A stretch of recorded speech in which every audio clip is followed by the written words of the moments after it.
Embusan, embusan, embusan. Tanah gurun tempat Murong Yu dan yang lainnya berada tiba-tiba menyemburkan pasir kuning.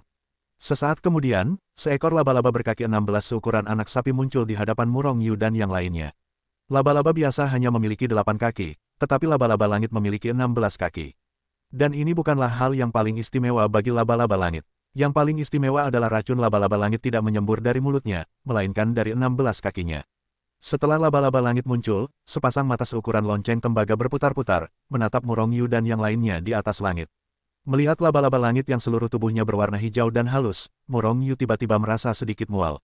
Laba-laba langit ini sungguh menjijikkan, dan membuat orang-orang merasa ngeri. Pedal, laba-laba langit setinggi 16 kaki itu menghantam pasir kuning di bawah tanah. Tiba-tiba, pasir kuning di bawah kakinya tiba-tiba tenggelam ke dalam 16 lubang besar. Namun, laba-laba langit itu menghantam langit dengan pantulan ini, dan membantai semua orang termasuk Murong Yu. Selama proses ini, 16 kaki laba-laba langit itu meregang hebat, dan menghantam ke arah 16 orang itu. Awalnya, kecuali racun laba-laba langit yang mengerikan, kekuatan tempurnya tidak begitu mengerikan. Namun, poin kuncinya adalah ke-16 kakinya mengandung racun yang sangat mengerikan dari laba-laba langit. Bahkan jika Dong Fanglang ditusuk begitu banyak, ia akan langsung tumbang. Karena itu, ketika melihat laba-laba langit menyerang dan membunuh, ekspresi Dong Fanglang dan yang lainnya langsung berubah. "Bunuh dia!" teriak Dong Fanglang, sebelum bergerak, membayangkan sebuah tangan yang kuat dan dengan keras meledakkan kaki yang menusuk laba-laba langit itu. Pada saat yang sama, yang lain juga beraksi, melancarkan serangan terkuat untuk membunuh masa lalu. Para ahli tingkat 9 dari 10 alam keberuntungan besar masing-masing mengunci satu kaki laba-laba langit, dan 6 kaki sisanya dililit oleh para tetua tingkat 8 dari 10 kekuatan utama. Melihat bahwa aku sedang dikepung, dan ada 10 biksu di alam yang sama denganku. Namun, laba-laba langit itu tidak gentar sedikit pun, serangannya bahkan tidak berhenti, dan ia masih melesat dengan kecepatan yang tak tertandingi. Bergemuruh, setelah ledakan keras, semua tetua tingkat 8 dari 10 kekuatan utama terguncang oleh kekuatan yang mengerikan itu. Meskipun beberapa dari mereka bersama-sama menyerang salah satu kaki, tingkat ke-8 dari alam keberuntungan adalah tingkat ke-8, jauh dari lawan tingkat ke-9. Karena itu, ia langsung terguncang. Sebaliknya, Dong Fanglang dan yang lainnya melawan laba-laba langit dengan kekuatan yang setara. Kedua belah pihak berada di tingkat ke-9 alam keberuntungan, dan kekuatannya berada di antara yang pertama, yang merupakan hal yang wajar. Namun, ekspresi Dong Fanglang dan yang lainnya menjadi lebih muram dari sebelumnya. Perlu dipahami bahwa mereka memiliki 10 tingkat ke-9 alam keberuntungan. Meskipun laba-laba langit juga merupakan tingkat ke-9 alam keberuntungan, bagaimanapun juga hanya ada satu. Satu setara dengan menjumlahkan semuanya, dan situasinya tidak optimis. Laba-laba langit ini sungguh mengerikan, setiap langkahnya setara dengan kekuatan dewa. Dengan kata lain, seekor laba-laba langit setara dengan 16 kultivator tingkat ke-9 alam keberuntungan. Ini belum termasuk racun laba-laba langitnya yang mengerikan. Wajah Murong Yu sedikit berubah, berpikir dalam hatinya. Jelas, Dong Fanglang dan yang lainnya juga tahu tentang ini, jadi wajah mereka muram. Pergi, ke-10 Dong Fanglang saling memandang, dan setelah mengedipkan mata, mereka terbang keluar. Mereka datang ke alam rahasia cahaya petir, bukan untuk menjadi musuh laba-laba langit. Laba-laba langit itu menyerang mereka hanya karena mereka melewati wilayahnya. Tapi bagaimana mungkin laba-laba langit itu melepaskan mereka begitu saja? Saat Dong Fanglang dan yang lainnya baru saja bergerak, tubuh laba-laba langit setinggi 16 kaki itu bergetar hebat. Detik berikutnya, air beracun dari laba-laba langit menyembur keluar seperti hujan badai, dengan cepat menyelimuti Murong Yu dan yang lainnya. "Angkat perisai!" teriak Ai Feiqi, pertama-tama menopang perisai, dan bahkan mengeluarkan elemen-elemen kuat, menghalanginya di belakangnya. Yang lain tidak melambat sama sekali, dan melakukan gerakan serupa satu demi satu. Tentu saja, kecepatan mereka tak terhentikan. Auzu.com. Kecepatan kerumunan itu begitu cepat sehingga mereka melintasi jarak yang sangat jauh dalam sekejap. Namun meski begitu, mereka tetap tidak bisa lolos dari dampak air beracun laba-laba langit. Tetesan air racun laba-laba langit, yang bagaikan tetesan hujan, pertama kali menghantam artefak elemen yang mereka korbankan, kecuali 10 pemula kecil seperti Murong Yu, tetua tingkat 8 terburuk yang bisa datang ke sini. Sebagai tetua dari 10 keluarga besar, artefak elemen mereka pastilah artefak elemen alam penciptaan tingkat tinggi. Namun, meskipun begitu, senjata elemen mereka tidak mampu menahan korosi racun laba-laba. Lubang-lubang kecil muncul satu demi satu di elemen yang terkena air racun laba-laba langit. Mereka yang pertama kali terkena dampaknya memiliki lubang-lubang kecil yang rapat seperti sarang lebah. Mereka semua terkorosi oleh air racun laba-laba langit. Klik, tiba-tiba, seorang tetua tingkat 8 di lembah Jinglei mengeluarkan suara artefak alam keberuntungan yang jelas, dan kemudian hancur berkeping-keping dan berubah menjadi ribuan keping. Pada saat ini, masih ada sejumlah besar air racun laba-laba langit yang padat meledak. Tetua tingkat 8 ini ngeri, kecepatannya meroket, dan dia akan meledak mundur. Pada saat yang sama, para tetua tingkat 8 lainnya di lembah guntur di dekatnya, dan bahkan penguasa lembah Aifeichi dari lembah guntur, meledak dengan pukulan, meledakkan air racun dari laba-laba langit, ingin menyelamatkan tingkat ke-8 ini. Tetua, hanya saja jarak antara tetua tingkat 8 dan air racun laba-laba langit terlalu dekat, dan Aifeichi dan yang lainnya tidak dapat menyelamatkan mereka sama sekali. Akibatnya, tetua tingkat 8 dibombardir oleh racun laba-laba langit yang padat. Awalnya, hanya setetes air racun laba-laba langit dapat mengubah sesepuh tingkat 8 menjadi abu dalam beberapa tarikan napas. Dan sesepuh tingkat 8 ini benar-benar diselimuti oleh racun laba-laba langit yang pekat. Dalam sekejap, sesepuh tingkat 8 ini menghilang dari pandangan orang lain. Panggil, panggil, panggil, panggil. Melihat ini, yang lain tidak lagi ragu, dan masing-masing Yuan Qi dikorbankan oleh mereka dan diblokir di sisi mereka. Meskipun artefak ini berharga, bagaimana mungkin mereka sama berharganya dengan kehidupan? Jika elemennya hilang, Anda bisa mendapatkan lebih banyak di masa depan. Tetapi jika kehidupan Anda hilang, tidak akan ada apa-apa. Namun, tidak ada orang yang hadir yang vegetarian, dan mereka benar-benar kuat. Setelah sesepuh itu terbunuh, tidak ada yang jatuh di air racun laba-laba langit lagi. Pada akhirnya, semua orang lolos. Tetapi semua wajah sangat buruk. Meta organ semua orang telah rusak kurang lebih, dan mereka telah menderita kerugian besar hanya dengan memperbaiki cedera meta organ. Terlebih lagi, ada banyak sesepuh tingkat 8 yang elemennya terkorosi dan hancur. Setelah masuk ke sini, mereka tidak mendapatkan apa-apa, sebaliknya, mereka menderita kerugian besar. Pada saat ini, mereka semua memiliki ide yang kuat untuk membunuh laba-laba langit. Hanya saja air racun laba-laba langit terlalu menakutkan, dan mereka tidak berani mendekatinya. Mungkin, hanya orang kuat di dunia gua setengah langkah yang berani melewatinya. Namun, bahkan pembangkit tenaga listrik setengah langkah gua Nether Realm mungkin diracuni oleh racun Tianzu. Semua orang tampak muram, terutama Jing Ligu, keluarga Wang, dan keluarga Yue, yang telah meninggal karena para tetua tingkat 8, bahkan lebih tertekan. Hanya ekspresi Dongfang yang sedikit lebih santai. Meskipun mereka cukup malu sekarang. Tetapi karena daging binatang buas di keluarga Dongfang, semua orang tetap berada di puncak mereka. Dalam kondisi puncak mereka, mereka secara alami akan meledak dari kekuatan puncak mereka. Dan semakin kuat kekuatannya, semakin mengerikan pula kekuatan yang dipancarkan dari elemen tersebut. Oleh karena itu, tidak ada satu elemen pun di pihak keluarga Dongfang yang hancur oleh racun laba-laba langit. Paling banter, itu hanya sedikit kerusakan. Ini bisa diperbaiki nanti, dan biayanya seharusnya tidak tinggi. Apa yang akan terjadi selanjutnya?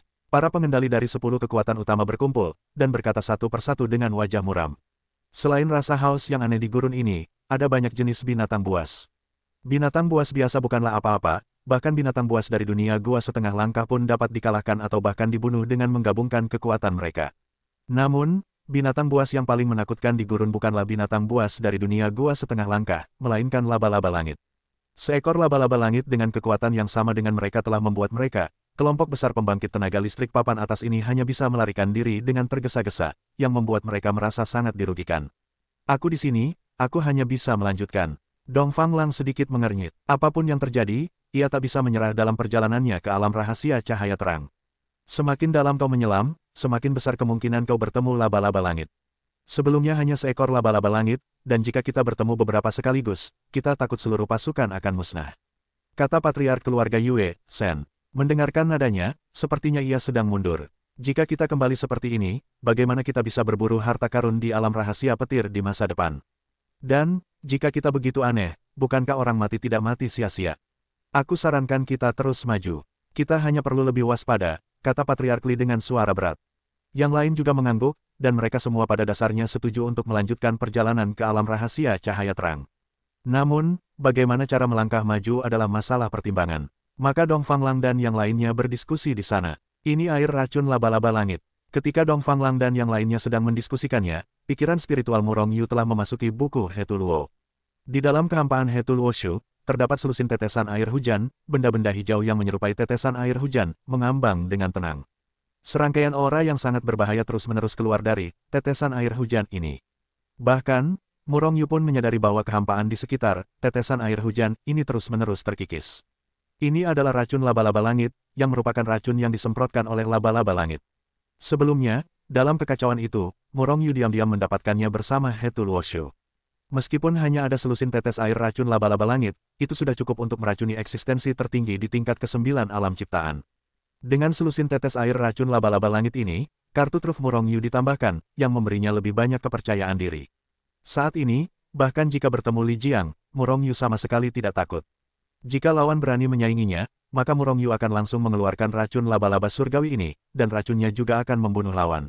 Bagaimana jika dia adalah tetua tingkat 8? Satu tetes saja bisa membuat lawan mati dalam beberapa tarikan napas, belum lagi fakta bahwa Murong Yu memiliki selusin tetes, bahkan selusin Li Jiang pun akan diracuni hingga mati. Hanya selusin tetes, terlalu sedikit. Kalau kau bisa mengumpulkan 1 atau 2 ember saja, tidak masalah.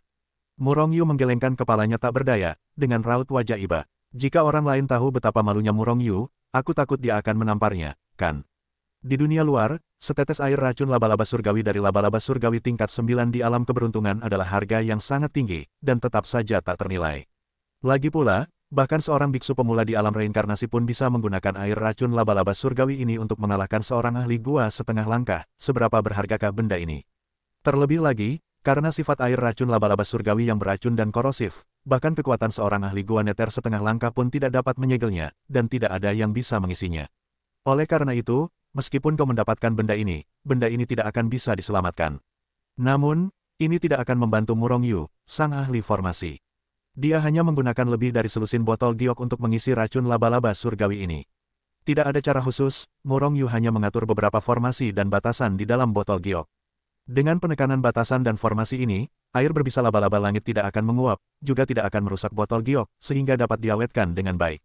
Setelah melakukan semua ini, roh Murong Yu menarik diri dari He Tuluoshu, dan saat ini, Dong Fanglang dan yang lainnya juga telah membahasnya. Sebenarnya, tidak ada cara yang baik, yaitu, kita semua membentuk tim untuk maju dan mundur bersama. Begitu Anda bertemu laba-laba langit, mereka akan bertindak bersama, ini juga jalan keluar entah dari mana. Jadi semua orang melanjutkan. Dalam proses ini, mereka menghadapi banyak serangan diam-diam dari binatang buas. Semua orang menahan amarah karena apa yang terjadi pada laba-laba langit sebelumnya. Pada saat ini, binatang buas ini keluar untuk menyerang, hanya untuk melampiaskan amarah di hati semua orang. Akibatnya, satu persatu, para penguasa yang menahan amarah, melancarkan serangan dahsyat dan menghabisi para monster ganas itu. Pada akhirnya, monster-monster ganas yang mencari kematian ini dibombardir dan dibunuh tanpa menyisakan satupun. Hal ini membuat Murong Yu sangat tertekan. Ia ingin sekali berteriak kepada mereka, tahukah kalian bahwa ini sia-sia? Namun, Murong Yu tertekan, dan ia masih belum punya apapun untuk memuaskan dahaganya terhadap monster-monster ganas ini. Katakan saja, bagaimanapun, jangan lihat kerjasama mereka yang sementara, tapi itu hanya sementara. Begitu menemukan harta karun, kalian pasti akan melawan. Kerumunan itu menghindari laba-laba langit sebelumnya dari kejauhan, berjalan memutar dari arah lain, dan melanjutkan perjalanan. Beberapa hari berlalu, tetapi mereka masih belum mencapai alam rahasia cahaya silau. Setelah 5 hari, mereka bertemu laba-laba langit lainnya. Namun, karena kewaspadaan semua orang meningkat pesat, laba-laba langit telah ditemukan oleh semua orang sebelum ia dapat melakukan serangan diam-diam. Akibatnya, semua orang melarikan diri dengan panik, dan akhirnya mereka melarikan diri. Meskipun ini membuat mereka merasa sangat malu, lebih baik malu daripada malu. Dan, selama mereka tidak mengatakannya, siapa yang akan menceritakan kisahnya hari ini? Dalam beberapa hari terakhir, mereka juga menghadapi beberapa badai pasir. Kengerian badai pasir berada di bawah laba-laba langit, tetapi juga sama berbahayanya dengan menghadapi dunia bawah gua setengah langkah. Bahkan melampaui bahaya menghadapi dunia gua setengah langkah. Untungnya, karakteristik badai pasir begitu jelas sehingga dapat dilihat dari kejauhan. Tetapi Murong Yu dan yang lainnya menghindarinya. Pada akhirnya, semua orang memasuki kedalaman gurun tanpa risiko apapun. Kemudian, sebuah altar besar muncul di hadapan Murong Yu dan yang lainnya. Sejak saya memasuki gurun ini, saya telah melihat pasir kuning yang tak berujung membaca buku dan e-book online. Itu dapat digambarkan sebagai pasir kuning di mana-mana. Namun, tak ada sebutir pasir kuning pun dalam radius 10.000 mil di dekat altar ini, melainkan pepohonan hijau di mana-mana. Bagaikan oasis di tengah gurun.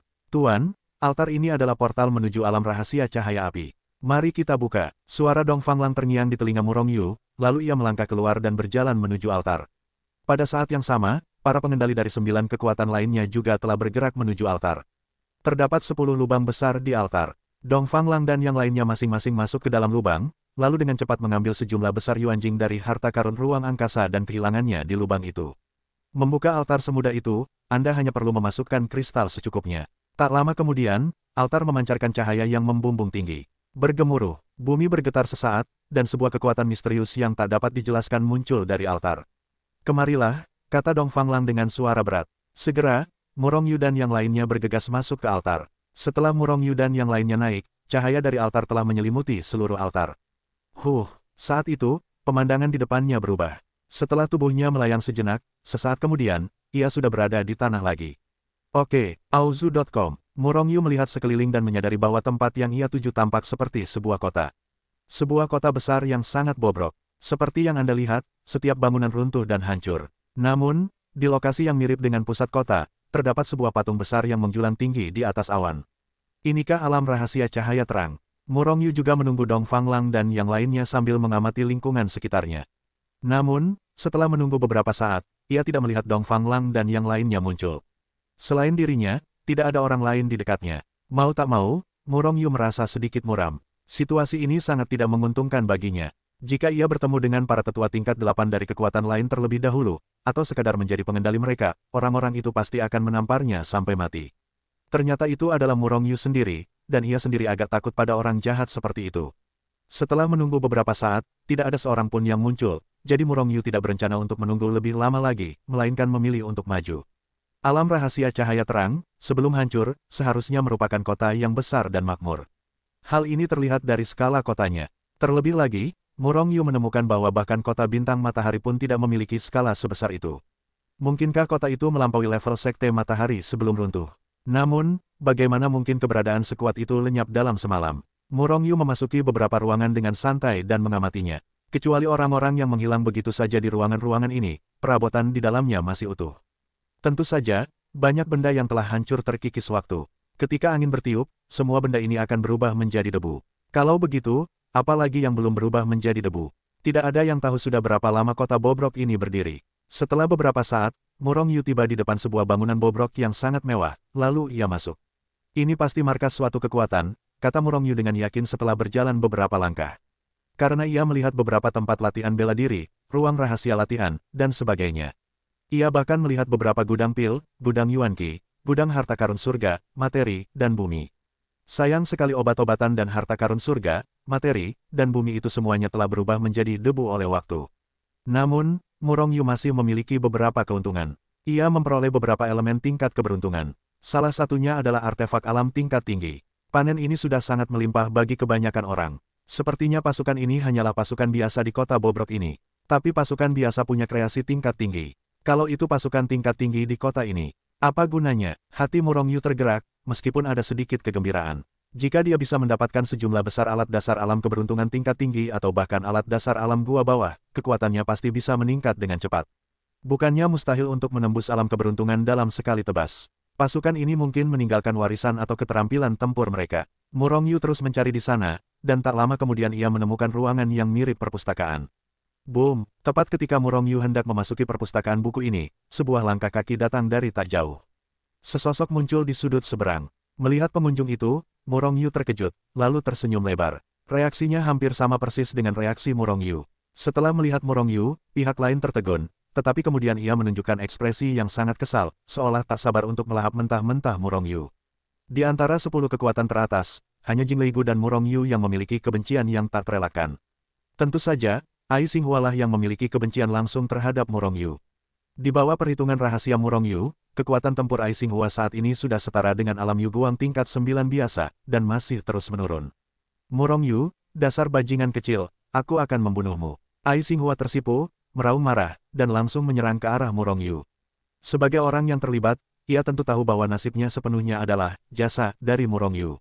Karena itu, ia tak sabar untuk melahap mentah-mentah Murong Yu. Namun, ia tak pernah memikirkan mengapa Murong Yu mau menghitungnya. Jika bukan karena ia yang merencanakannya, akankah Murong Yu membunuhnya? Akankah Murong Yu yang merencanakannya? Mereka tidak ada sangkut pautnya sejak awal. Boom! Murong Yu tersenyum dingin dan menendang Ai Xinghua. Di puncaknya, Ai Xinghua bukanlah lawan bagi Murong Yu, apalagi sekarang. Dan sekarang kekuatan Murong Yu 100 kali lebih kuat dari sebelumnya. Bodoh, lebih baik kau tahan penghinaan dulu sebelum kau punya kekuatan, tahu. Senyum sinis dari Murong Yu muncul di wajah, lalu dengan paksa merebut harta karun ruang angkasa Ai Xinghua. Pada akhirnya, ia bahkan merampas artefak elemen alam berkualitas tinggi yang diakui Ai Xinghua. Murong Yu, kau sudah mati. Kakekku pasti akan membunuhmu. Aku sudah mengirim kabar bahwa aku di sini kepada kakekku. Tunggu saja untuk dibunuh. Haha, Ai Xinghua tertawa terbahak-bahak. Ketika ia berdiri, nadanya terdengar sangat gembira, seolah-olah ia telah membunuh Murong Yu. Ai Feiqi datang. Wajah Murong Yu tiba-tiba menjadi muram, dan sedikit niat membunuh melintas di matanya. Kalau begitu, aku akan membunuhmu dulu. Sambil berbicara, Murong Yu melangkah dengan satu kaki. Dengan ledakan, Ai Xinghua telah lenyap sepenuhnya dari dunia ini, tak tersisa sedikit pun. Dihabisi habis-habisan oleh Murong Yu. Awalnya, Murong Yu tidak berniat membunuh Ai Xinghua. Namun, Ai Xinghua ini telah merencanakannya di mana-mana dan ingin membuatnya mati. Untuk orang seperti itu, Murong Yu hanya bisa membunuhnya. Di sisi lain kota yang bobrok. Setelah menerima informasi dari Ai Xinghua, Ai Feiqi tidak peduli untuk mencari harta karun di kota yang hancur itu, dan segera menyebar dan terbang ke arah Ai Xinghua. Namun, sebelum ia sempat terbang jauh, kepingan giok jiwa Ai Xinghua yang dipegangnya erat-erat tiba-tiba meledak. Ai Feiqi terkejut, menatap kosong ke kepingan giok jiwa yang telah berubah menjadi miliaran pecahan. Butuh waktu lama baginya untuk bereaksi. Ai Xinghua mati, benar-benar mati. Murong Yu, keluarga Dongfang, Ai Feiqi, yang telah bereaksi, meledak dengan suara keras. Karena dalam pesan yang dikirim Ai Xinghua barusan, poin utamanya adalah ia bertemu dengan Murong Yu. Sekarang Ai Xinghua sudah mati, bukankah itu hal baik bagi Murong Yu? Dan Murong Yu berasal dari keluarga Dongfang. Dengan begitu, Ai Feiqi membenci keluarga Dongfang. Namun, kedua keluarga itu tidak terlalu bersahabat, kalau tidak, hal seperti ini tidak akan terjadi. Sambil melesat ke langit dan meraung, kecepatan Ai Feiqi meroket, dan ia melesat maju dengan cepat. Ia akan membunuh Murong Yu. Setelah menginjak Ai Xinghua hingga tewas, Murong Yu segera meninggalkan tempat itu dan memasuki perpustakaan. Ada ruang lain di dalam perpustakaan, yang sangat luas. Namun, di dalamnya kosong, tanpa apapun. Meskipun ada banyak buku atau kepingan giok, dalam waktu yang begitu lama, semuanya berubah menjadi bubuk. Tepat saat Murong Yu hendak mencari dengan saksama, aura mengerikan telah terbang dari kejauhan dengan kecepatan yang sangat mengerikan. Tak lama kemudian ia mendekati rumah tempatnya berada. Apakah itu Pak Tua Ai Feiqi? Murong Yu terkejut. Apakah orang tua ini sangat dekat dengan sini? Murong Yu bisa merasakan kehadiran Dong Fanglang dan yang lainnya, tetapi terlalu jauh. Tanpa basa-basi lagi, Murong Yu langsung masuk ke Hetuluoshu, lalu meninggalkan tempat itu setelah berteleportasi. Kebiasaan baik ini sudah terbentuk di benaknya. Kemanapun ia pergi, ia akan merasakan hubungan antara Hetuluoshu dan titik teleportasi untuk pertama kalinya. Di saat yang sama, setiap kali ia pergi ke suatu tempat, ia akan menempatkan banyak titik teleportasi di lokasi yang berbeda. Setelah memasuki kota yang hancur ini, Murong Yu juga menempatkan banyak titik teleportasi di sepanjang jalan. Oleh karena itu, kali ini ia berteleportasi ke titik teleportasi tak jauh dari rumah itu, lalu mencondongkan tubuhnya dan melihat ke atas. Boom! Begitu Murong Yu keluar, ia melihat sebuah tangan raksasa jatuh dari langit, lalu menghantam rumah tempat tinggal awal Murong Yu. Sesosok manusia muncul dari kehampaan, tapi siapakah Ai Feiqi? Saat itu, lelaki tua itu terus-menerus melihat sekelilingnya dengan ekspresi muram. Di saat yang sama, pikiran spiritualnya yang besar dengan cepat menghilang ke segala arah. Murong Yu terkejut, dan segera menarik kembali pikiran spiritualnya, lalu tetap tak bergerak di dalam Hetuluoshu. Begitu ia menarik kembali pikiran spiritualnya, ia merasakan sebuah pikiran spiritual yang besar dan tak tertandingi melintas di dalam Hetuluoshu. Namun, pikiran spiritual ini tak kunjung berhenti, dan lenyap. Lagi pula, membaca buku Wang Kuanben, Hetuluoshu sekarang seperti partikel tak terlihat biasa, bagaimana mungkin Ai Feiqi mencurigainya. Murong Yu, Dong Fanglang. Setelah mencari 3 atau 4 kali berturut-turut, Ai Feiqi tak kunjung menemukan Murong Yu, khawatir ia mengira Murong Yu telah melarikan diri ke sini. Namun, bagaimana mungkin kekuatan Murong Yu sendiri bisa lolos begitu cepat? Bahkan para tetua tingkat 8 dari keluarga Murong Yu pun tak sempat melarikan diri ke sini bersama Murong Yu. Hanya Dong Fanglang yang memiliki kemungkinan ini. Oleh karena itu, Ai Feiqi kini curiga bahwa Dong Fanglang juga hadir saat Murong Yu membunuh Ai Feiqi. Mungkin Dong Fanglang menembak mati Ai Xinghua. Setelah menduga hal ini, Ai Feiqi sangat marah. Ia kemudian memperluas jangkauan pencarian, tetapi setelah tak menemukan jejak Murong Yu, ia pun hendak pergi. Namun, saat itu, raut wajah Ai Feiqi tiba-tiba berubah, lalu ia berteriak, "Siapa ini? Keluar dariku!" Mendengar kata-kata Ai Feiqi yang tajam, Murong Yu tak kuasa menahan diri untuk tidak meludahkannya. Tepat ketika ia mengira Ai Feiqi telah menemukannya dan hendak berteleportasi, sebuah suara acuh tak acuh terdengar. Kau berisik sekali, beraninya kau menyuruhku keluar." Suaranya dingin, menggigit seperti musim dingin. Diam-diam, Murong Yu membuka celah di buku Hetuluo, lalu melihat seorang pemuda yang entah kapan muncul di hadapan Ai Feiqi. Pemuda itu berwajah dingin dan muram, penuh dengan niat pedang. Pedang panjang yang disandangnya bahkan lebih kuat. Senjata elemental alam Dongming. Tanpa sadar, Murong Yu memukulnya dengan keras, hampir berseru. Seketika, tatapannya beralih ke pemuda itu. Cahaya pada kekuatan pemuda itu juga sangat kuat, bahkan jauh lebih kuat dari Dong Fanglang dan yang lainnya, tetapi belum mencapai titik pedang panjang di belakangnya. Murong Yu memperkirakan orang ini pastilah seorang ahli di dunia gua setengah langkah. Seorang pria kuat di dunia gua setengah langkah. Ahli di level ini jelas merupakan ahli teratas di tata surya, dan dia bisa mengemban tugas berjalan menyamping di tata surya. Auzu.com. Tapi, bagaimana orang ini bisa muncul di sini? Mungkinkah mereka datang setelah mereka? Siapakah dia? Apakah dia eksistensi mengerikan dari Sekte Taiyin atau Sekte Matahari? Serangkaian pertanyaan muncul di hati Murong Yu. Terlebih lagi, Murong Yu samar-samar merasa bahwa pihak lain tidak sesederhana yang terlihat di permukaan. Pemuda itu memberinya perasaan yang sangat berbahaya. Namun di saat yang sama, Murong Yu merasakan semacam keintiman dari pemuda itu, seolah-olah pihak lain itu adalah kerabatnya.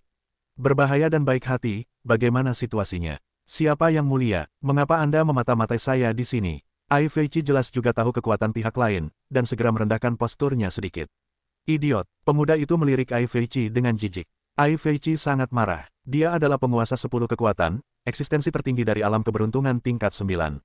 Meskipun pemuda itu memiliki asal-usul yang misterius dan sedikit lebih kuat darinya, dia tidak akan takut satu sama lain. Tapi ketika pihak lain berbicara begitu agresif, apakah itu mengejeknya? Dengan mendengus dingin, Ai Feiqi hendak pergi dari sini. Namun sebelum dia sempat bergerak, pemuda berwajah dingin itu berdiri di depannya. Ai Feiqi sangat marah. Cucunya baru saja dibantai, dan sekarang seseorang menghalangi jalannya. Bukankah ini mencari kematian? Jadi dia saling memandang dengan penuh kebencian, dan berkata dengan suara berat, apa maksudmu? Tidak menarik, kau menyuruhku keluar, jadi kau pergi. Tanya pemuda itu ringan. Ai Feiqi menahan amarah di hatinya, dengan penuh kebencian, lalu apa yang kau inginkan? Berikan harta ruang angkasamu padaku, dan kau boleh pergi. Tentu saja, kau tidak harus memberikannya, tetapi jika aku melakukannya, konsekuensinya akan serius. Pemuda dingin itu berkata ringan, kau mati untukku. Ai Feiqi akhirnya melesat dengan marah. Sebuah pukulan menghantam pemuda berwajah muram itu. Pemuda berwajah muram itu mencibir dengan jijik, dan melancarkan pukulan yang sama.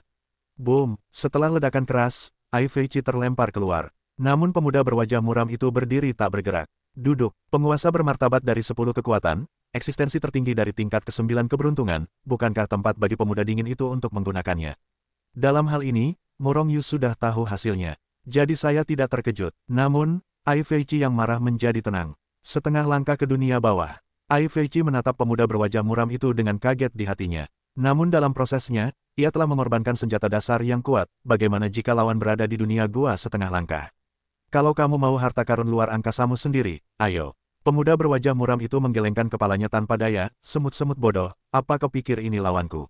Lihatlah hari ini, semut tetaplah semut. Sambil berbicara, pemuda berwajah dingin itu kembali menyerang. Ai Feiqi tak berkata sepatah kata pun, tetapi Yuan Qi di tangannya langsung menebas.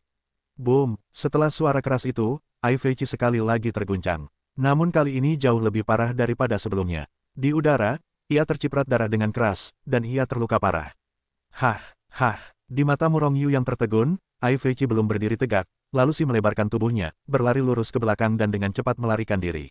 Melarikan diri tanpa perlawanan. Orang tua ini benar-benar terlalu takut mati, kan? Pikir Murong Yu dalam hati, jika itu aku juga akan melarikan diri. Lagi pula, meskipun melarikan diri itu memalukan, itu lebih baik daripada kehilangan nyawa. Pemuda berwajah muram itu menggelengkan kepalanya dengan jijik, lalu melangkah keluar, dan ia sudah menyusul. Namun, tepat saat ia pergi, tatapannya melirik ke arah sisi Murong Yu, entah disengaja atau tidak. Seketika, tubuh Murong Yu gemetar seperti tersambar petir. Tatapan ini seolah menembus dirinya, sangat menakutkan. Murong Yu berani menjamin bahwa pemuda ini pasti telah menemukan keberadaannya, dan ia telah menemukannya sejak lama. Namun, bagaimana pemuda itu menemukan keberadaannya? Apa arti tatapan itu sebelum pergi? Berbahaya dan ramah, dua perasaan yang saling bertentangan muncul dalam diri pemuda yang dingin itu secara bersamaan. Meskipun ia tidak mengerti, ia tidak ingin tinggal di sini lagi. Awalnya, ia ingin mengikuti untuk melihat pertempuran antara keduanya. Lagi pula, pertempuran tingkat ini sangat jarang terjadi. Namun, tatapan pemuda yang muram itu mengubah pikiran Murong Yu. Entah bagaimana pemuda itu memperlakukannya sebelumnya, ia memutuskan untuk menghindari pemuda itu sebisa mungkin. Lagi pula, ia tidak tahu apakah pemuda itu teman atau musuh. Oleh karena itu, ia langsung berteleportasi dan pergi dari sini. Namun, pemuda dingin itu memberi banyak pertanyaan kepada Murong Yu. Setelah menjauh dari tempat asalnya, Murong Yu mencapai sisi lain kota yang hancur. Masih belum bertemu siapapun. Lagi pula, kota yang hancur ini benar-benar terlalu besar. Meskipun Murong Yu dan yang lainnya telah masuk, kemungkinan bertemu mereka sama sekali tidak tinggi. Namun, Selain mereka dan pemuda yang dingin itu, apakah ada lebih banyak orang yang masuk ke sini? Pertanyaan ini terlintas di hati Murong Yu. Tetapi dia dengan cepat menolaknya. Lagi pula, pertanyaan-pertanyaan ini tidak ada hubungannya dengan dia. Dia hanya mencari harta karun sekarang. Dalam beberapa hari berikutnya, Murong Yu tidak bertemu dengan Dong Fanglang dan yang lainnya, tetapi bertindak sendiri. Dalam beberapa hari terakhir, karena hubungan Murong Yu, pembangkit tenaga listrik keluarga Dong Fang telah berkumpul dan bertindak pada saat yang sama. Oleh karena itu, mereka mendapat banyak manfaat. Sebaliknya, Murong Yu tidak mendapatkan manfaat apapun. Hanya ada beberapa harta kecil, yang lebih baik daripada tidak sama sekali. Hari itu, Murong Yu memasuki markas sebuah pasukan. Tepat saat ia memasuki rumah, aroma samar namun kuat menyeruak ke hidungnya. Untuk pertama kalinya, Murong Yu ingin menahan napas. Namun, sesaat kemudian, wajahnya dipenuhi kejutan. Ia ingin menahan napas karena khawatir aroma-aroma ini beracun. Namun, yang mengejutkannya adalah semua aroma ini adalah aroma obat. Dengan kata lain, ada banyak bahan obat yang tumbuh di pasukan ini. Ini adalah penemuan besar, karena di sepanjang perjalanan, apalagi bahan obat, bahkan sehelai rumput pun, ia belum pernah melihat sebatang pohon pun. Mengikuti aroma obat, Murong Yu segera memasuki sebuah taman. Seketika, sepetak besar bahan obat muncul di hadapannya.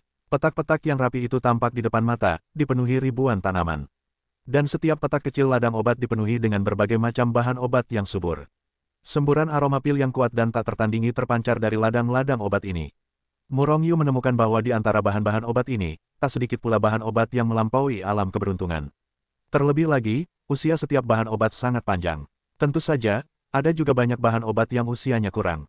Bahan obat yang usianya kurang ini mungkin akan tumbuh di kemudian hari. Justru karena itulah kota yang hancur ini tidak dikenal selama bertahun-tahun, dan bahan obat ini masih dalam kondisi subur. Pada saat ini, terdengar dengusan dingin dari sisi lain. Murong Yu menoleh dan melihat seorang pria menatapnya dengan tatapan membunuh. Orang ini, yang dikenali oleh Murong Yu, adalah sesepuh tingkat 8 dari Pot Yinyu, salah satu dari 10 kekuatan teratas. Namun, sesepuh ini hanya berkeliaran di kebun obat, tetapi tidak memetik bahan obat yang membuatnya iri. Awalnya, Murong Yu terkejut, lalu mencibir. Ini jelas bukan karena harga diri sesepuh tingkat 8 tidak memetik bahan obat itu, tetapi karena seluruh kebun obat diselimuti oleh lapisan-lapisan batasan dan formasi yang kuat. Justru karena batasan dan formasi inilah kebun obat mempertahankan vitalitas dunia yang kuat dan dapat mempertahankan pertumbuhan bahan obat yang subur. Tetua tingkat 8 ini sama sekali tidak bisa memasuki kebun obat, apalagi memetik bahan obat. Pada saat ini, sesepuh tingkat 8 dari Pot Bulu Perak perlahan mendorong ke arah Murong Yu, matanya berkedip-kedip, dan jejak niat membunuh yang mengerikan mengembun di sekujur tubuhnya. Benar saja, semua orang kecuali keluarga Dong Fang tampaknya telah membunuh Murong Yu. Alis, Murong Yu sedikit mengernyit, ia tidak takut pada sesepuh tingkat 8 ini. Karena ada lebih dari selusin tetes racun laba-laba langit di tubuhnya, ia langsung membaca buku itu. Net Sports bisa meracuni orang ini sampai mati. Namun, Murong Yu tidak berniat menggunakan racun Tianzu yang begitu berharga. Akan terlalu mubazir jika meracuni orang ini sampai mati. Bukankah kebun obat punya batasan dan formasi? Murong Yu tertawa mengejek, lalu melangkah keluar. Tetua Yin Yupot tersenyum dingin, dan menjulurkan tangan besarnya untuk meraih Murong Yu. Namun, yang mengejutkannya adalah saat berikutnya, tangan besarnya hanya meraih gumpalan udara, tetapi Murong Yu sudah tidak ada di sana. Pak Tua, lihat saja aku memetik bahan obat di luar. Suara mengejek Murong Yu datang dari samping tetua tingkat 8. Yin Yu Bao, tetua tingkat 8, terkejut. Ia menoleh ke arah suara itu, tetapi kebetulan melihat Murong Yu sedang memetik tanaman obat berharga yang telah lama ditimbun. Saat itu, tetua tingkat 8 ini ingin muntah darah. Sudah sehari sejak ia datang ke kebun obat. Karena kebun obat memberinya rasa bahaya yang sangat kuat. Karena itu, ia berkeliaran di luar kebun obat sepanjang hari. Tidak berani masuk dengan gegabah. Namun, karena sekarang Murong Yu masuk begitu tiba, dan larangan formasi dan sejenisnya belum tersentuh, hal ini membuatnya hampir tak kuasa menahan muntah darah. Akibatnya, ia melangkah keluar dan terhempas ke kebun obat. Auzu.com, melihat gerakan tetua tingkat 8 Yin Yu Bao, raut wajah mengejek di wajah Murong Yu semakin menjadi-jadi. Apa lelaki tua ini benar-benar berpikir bahwa larangan formasi hujan di sini palsu?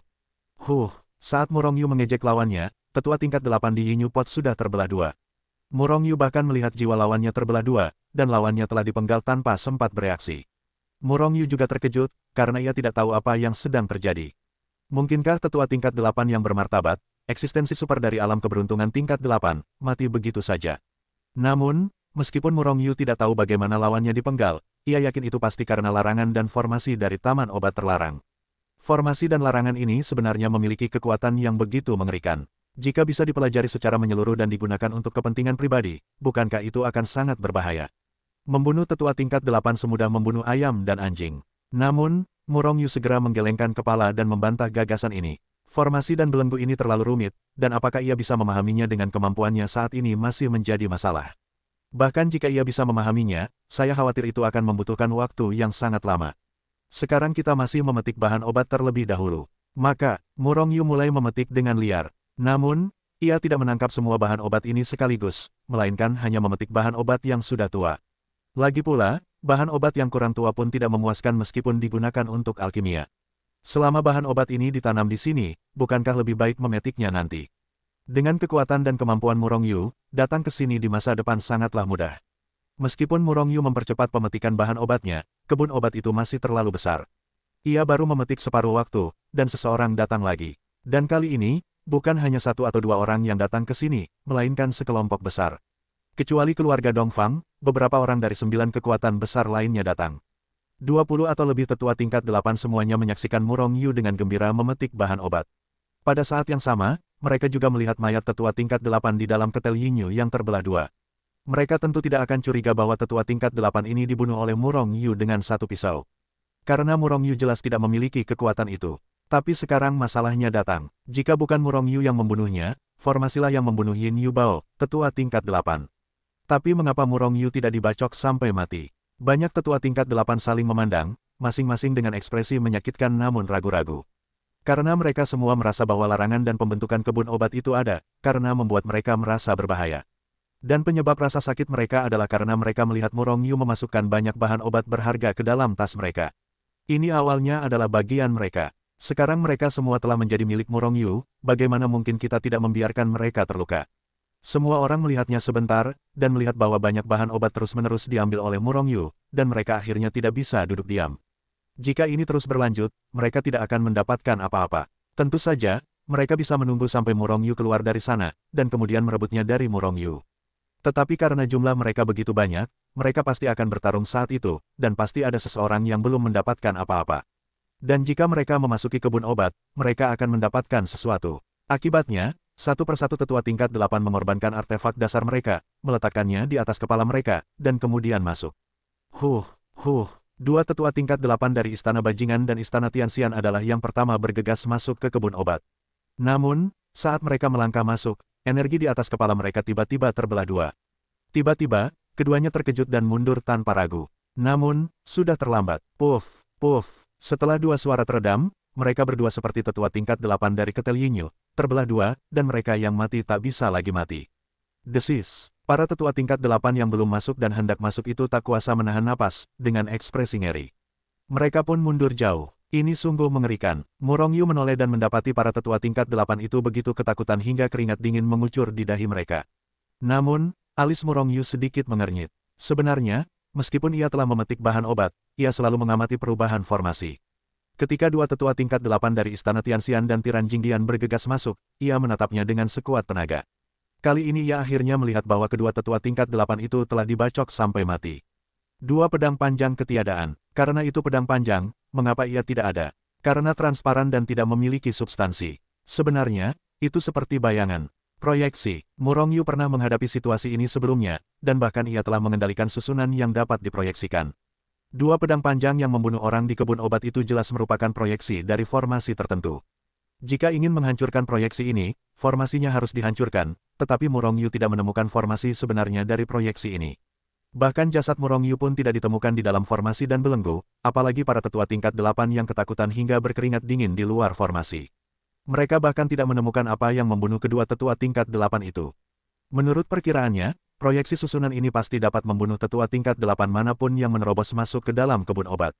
Adapun keberadaan kuat Dong Fanglang dan para makhluk tingkat 9 lainnya. Namun, Murong Yu tidak berani menebak, karena ia tidak tahu seberapa kuat formasi ini. Oleh karena itu, untuk mencegah penyusupan makhluk tingkat 9 ke dalam alam keberuntungan, ia mengabaikan para tetua tingkat 8 di luar, tetapi mengambil bahan obat dengan kecepatan lebih cepat. Melihat Murong Yu memetik bahan obat dengan kecepatan lebih tinggi, hati para tetua tingkat 8 di luar kebun obat berdesir.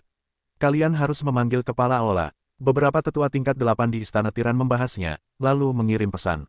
Di saat yang sama, orang lain juga mengirimkan pesan, memanggil yang terkuat di antara pasukan mereka untuk datang.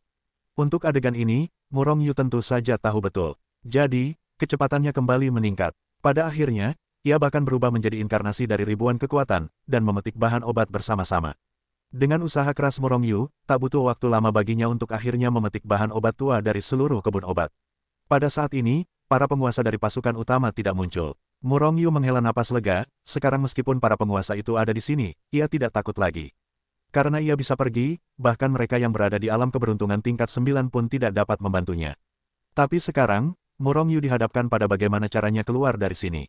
Tentu saja dia bisa langsung berteleportasi, tetapi itu akan mengekspos harta ruang angkasanya tidak hanya untuk membawa orang hidup, tetapi juga untuk berteleportasi. Jika itu hanya bisa dimuat dengan orang hidup, maka tidak ada banyak godaan bagi orang-orang kuat ini. Lagi pula, meskipun ada beberapa harta ruang angkasa yang dapat menampung orang hidup, mereka bukannya tanpa mereka. Tetapi itu dapat digunakan sebagai susunan teleportasi. Saya khawatir hanya ada Hetu Luoshu di seluruh kekacauan ini. Belum lagi alam keberuntungan, bahkan mereka yang 10 atau 100 alam besar akan iri. Karena itu, Murong Yu tidak ingin mengungkapkan rahasia Hetu Luoshu ketika itu tidak perlu.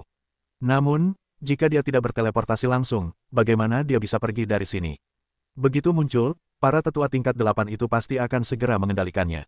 Dan ketika orang-orang seperti Ai Feiqi datang, mungkin akan ada cara untuk memasuki formasi. Tentu saja, premisnya adalah Ai Feiqi tidak dibunuh oleh pemuda muram itu. Begitu sosoknya bergetar, Murong Yu telah menghilang dan menghilang.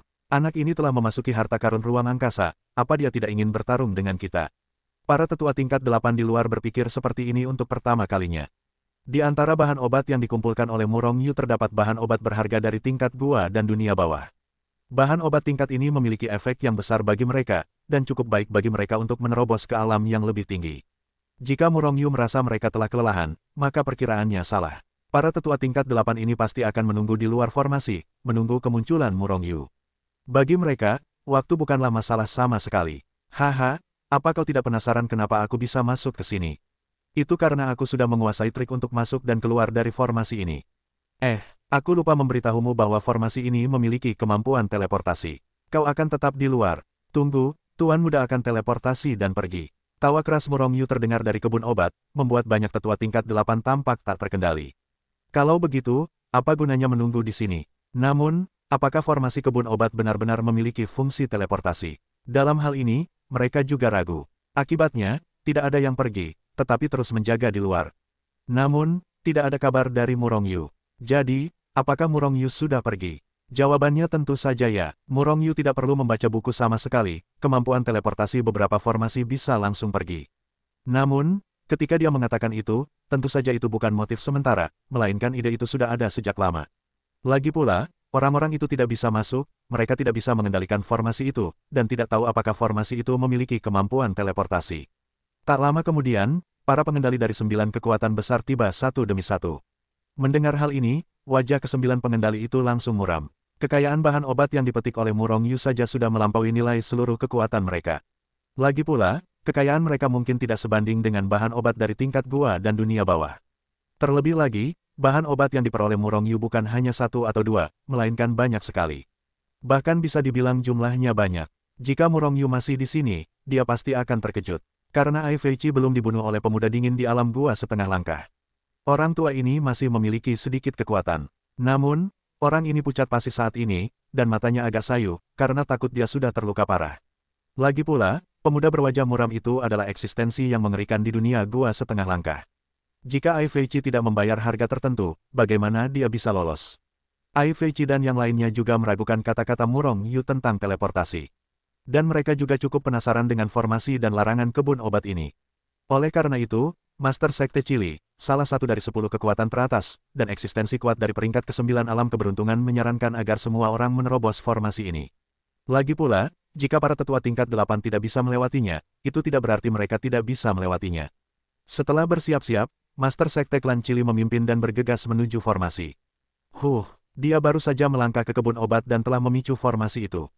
Kemudian, pedang kehampaan besar yang mengerikan membawa kekuatan mengerikan untuk menghancurkan dunia dan dengan cepat menebas. Pada saat ini, hati Master Sekte Klan Chili diselimuti oleh napas kematian yang sangat kuat. Dia segera bereaksi dengan kecepatan reaksi dari pembangkit tenaga listriknya yang tak tertandingi. Pada saat yang sama, sosoknya mundur dengan keras. Auzu.com Alam keberuntungan teratas di atas kepalanya langsung terbelah dua oleh pedang kehampaan besar. Dan karena kecepatan reaksi itu, Master Sekte Klan Chili telah mundur dengan keras, dan kekosongan pedang juga diblokir oleh elemennya untuk sesaat. Namun demikian, salah satu lengan Master Sekte Klan Chili dipotong oleh pedang kehampaan besar, dan darah mengalir. Jika bukan karena kecepatan reaksinya, seluruh orang itu akan terbagi menjadi dua seperti tiga tetua tingkat 8 sebelumnya. Mengerikan, terlebih lagi, yang paling mengejutkan bagi Master Klan Chili adalah tangannya yang terputus tidak bisa menghentikan pendarahan, apalagi menumbuhkan lengan baru. Tentu saja, bukan tidak mungkin untuk pulih dengan kekuatannya yang dahsyat, tetapi itu membutuhkan waktu lebih lama. Terlebih lagi, dengan kekuatannya saat ini, bahkan jika darahnya mengering, dia tidak akan mati. Sebaliknya, mereka mengubah metode mereka dan ingin menguasai formasi dan batasan ini. Namun, mereka tidak tahu bahwa Murong Yu berbohong kepada mereka. Menurut perkiraan Murong Yu, formasi dan batasan ini setidaknya diatur oleh para ahli di gua dan dunia bawah, atau bahkan oleh para ahli di alam atas. Meskipun para Master Sekte Gerbang Chili dan yang lainnya kuat, mustahil untuk menguasai formasi ini. Tentu saja, semua ini tidak ada hubungannya dengan Murong Yu. Saat itu, Murong Yu sudah meninggalkan kebun obat dan berjalan menuju pusat kota. Sepanjang perjalanan, ia menyadari bahwa semakin dekat ke pusat kota yang hancur, semakin baik pelestarian bangunan-bangunan ini, dan semakin tinggi pula harta karun yang ia peroleh. Lokasi kebun obat hanya berada di tengah kota yang hancur. Harta karun tingkat gua dan dunia bawah telah muncul di tengah, jadi harta karun tingkat apa yang akan muncul di pusat kota yang hancur? Alam di atas alam Dongming. Murong Yu bisa merasakan bahwa ada alam di atas alam Dongming. Setidaknya ada juga penguasa kekacauan di sana. Namun, ia bahkan belum menyentuh lubang yang kuat di dunia bawah, dan ia tidak tahu seperti apa dunia bawah itu, apalagi alam di atas dunia bawah. Ia bahkan tidak tahu apakah ada alam lain selain penguasa kekacauan. Selama proses ini, Murong Yu mendapatkan beberapa artefak lagi dari tingkat gua dan dunia bawah, dan panennya cukup memuaskan. Pada saat yang sama, Dong Fanglang dan yang lainnya juga mendapatkan sesuatu. Namun, panennya jauh lebih rendah daripada yang diperoleh Murong Yu. Bagaimanapun, Murong Yu telah mengumpulkan seluruh kebun obat yang luas itu. Selain kebun obat, hasil panen utama Murong Yu adalah Yuan Qi, dan tak ada lagi bahan obat, pil, dan harta karun surga dan bumi. Kota yang hancur itu telah ada terlalu lama, dan banyak benda telah membusuk. Apa? Tiba-tiba, Murong Yu menggosok matanya dengan tangannya, dan menatap patung besar di pusat kota dengan wajah yang tak percaya. Ketika pertama kali masuk, ia sudah melihat patung yang menjulang tinggi ini. Namun saat itu, ia tidak melihat wujud patung itu dengan jelas, terlalu samar. Ia hanya samar-samar melihat patung itu seperti manusia. Namun, baru saja, ia tiba-tiba melihat seperti apa rupa patung itu. Inilah yang mengejutkannya, karena patung itu terlalu mirip manusia. Master urusan neraka. Awalnya, Murong Yu mengira ia berhalusinasi. Jadi ia sedikit ragu, tetapi bagaimanapun ia melihatnya, patung itu persis sama dengan penguasa urusan neraka. Tentu saja, ia hanya melihat klon kuat dari Master Dao urusan neraka. Namun, dari ingatannya, ia tak akan pernah mengingatnya dengan jelas. Jadi, pertanyaannya adalah, seperti apakah keberadaan penguasa Tao urusan neraka itu? Ia muncul di alam suci, lalu kemudian, Murong Yu menemukan bola petir misterius yang awalnya milik penguasa Tao urusan neraka, dan sekarang ada patung penguasa Tao urusan neraka. Apa arti semua ini? Apakah ada hubungan di antara semuanya? Adapun penguasa Tao urusan neraka, apakah ia jatuh atau tidak? Apakah kota yang hancur ini salah satu dojo Tao urusan neraka? Pikir Murong Yu dalam hati.